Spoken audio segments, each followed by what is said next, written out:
This is a tutorial about the normal distribution and how Autograph handles it. You can see I've got here a picture of some data which actually is a simulation of IQ data with a mean of 100 and 1, 2, 3 standard deviations away either direction just about encompasses all the data. The raw data is under here. This is a normal approximation and this is a frequency diagram. So let's just see how this all gets to this point, and we'll start from scratch. So a new page. We'll just double click on the axes because I quite like the appearance of the graph paper, which is quite nice. Alright, let's enter some data. Now you could enter some data from a spreadsheet. I'm going to title it IQ data.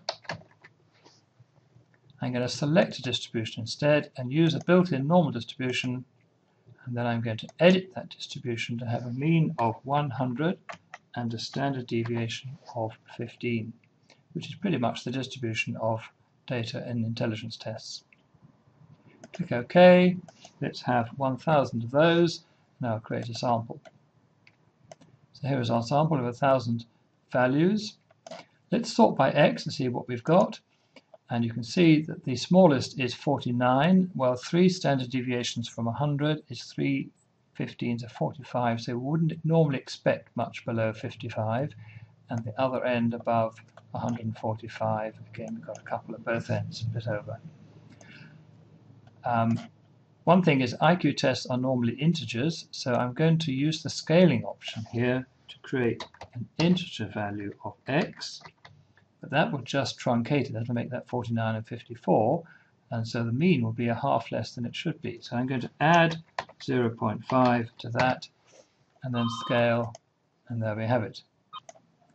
If we also want to have IQ data as the x-axis label, I'm just going to right click, edit the column header and use IQ data there. Then I can tick these two and that will take this information and put it on the x-axis as well. Okay, right, there it is. Right click. Let's do a dot plot, for example. It's not grouped data, so let's do that. And that is a good indication of what the distribution is.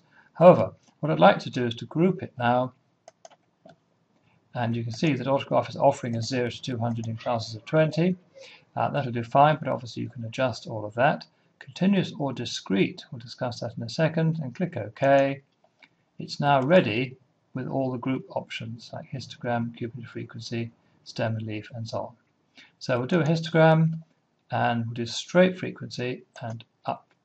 Now, because it's straight frequency, it's gone way off the top, and we'll just rescale using the red tick. So there's our raw data underneath, and there is indeed the distribution that we're talking about. Now it's interpreting this as continuous data because it goes straight from 60 to 80. Over here we have the results box, which is full of something I've done before, so I'm just going to select that and do backspace to clear it. If we do this option here, the table of statistics, you can see that it gives us 0 to 20, 20 to 40, and so on, because it's treating the variable as a continuous variable. If we use this option here to change it to discrete, one thing that will happen is that the diagram will move a half to the left, because the actual value of 60 goes from 59.5 to 60.5. Ready, steady, there it goes. You can take a closer look at that with zooming if you like, and you can see that there it is, it's 59.5. And now if you do the table of stats, you'll see that it does do it correctly, 0 to 19, 20 to 39, because they are correctly being interpreted as discrete data. Okay, let's do some fitting now. And right click, let's fit a normal distribution. So we'll enter a probability distribution, normal. We're going to fit it to the data. So it's going to take the mean of the data, which is just a little less than 100, and the standard deviation. And what will happen is you should get a diagram that is centered on 99. Let's have a look. But it's way down here.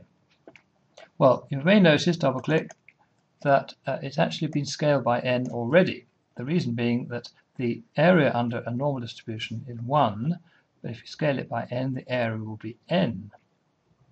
Now, the only way we're going to get that to fit the normal distribution is to double-click on this and ask it to consider the frequency density option rather than straight frequency. So with the unit of 1, what this is meaning is that the area of each of these will be equal to the frequency that's inside it. Now there's about 400 and something here. There's a class width of 20, so this is going to go down by a factor of 20. And that will end up with a diagram that has an area equal to the frequency n. Let's just click OK on that. And we can also use our red tick again.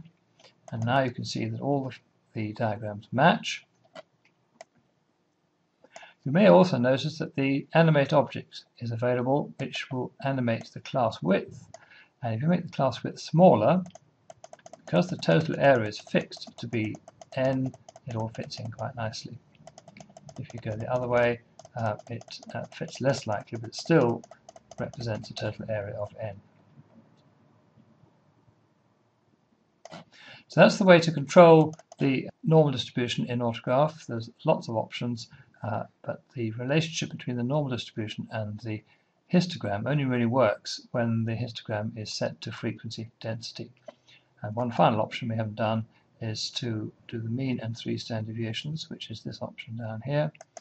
And that's really nice. Here's your mean, and 1, 2, 3 standard deviations. Either way pretty much encompasses the whole of the data.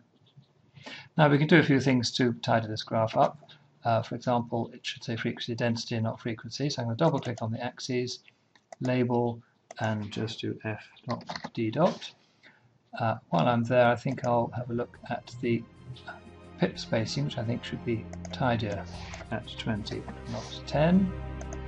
That's better. And then any object we don't want, of course, you can just press on them and press delete.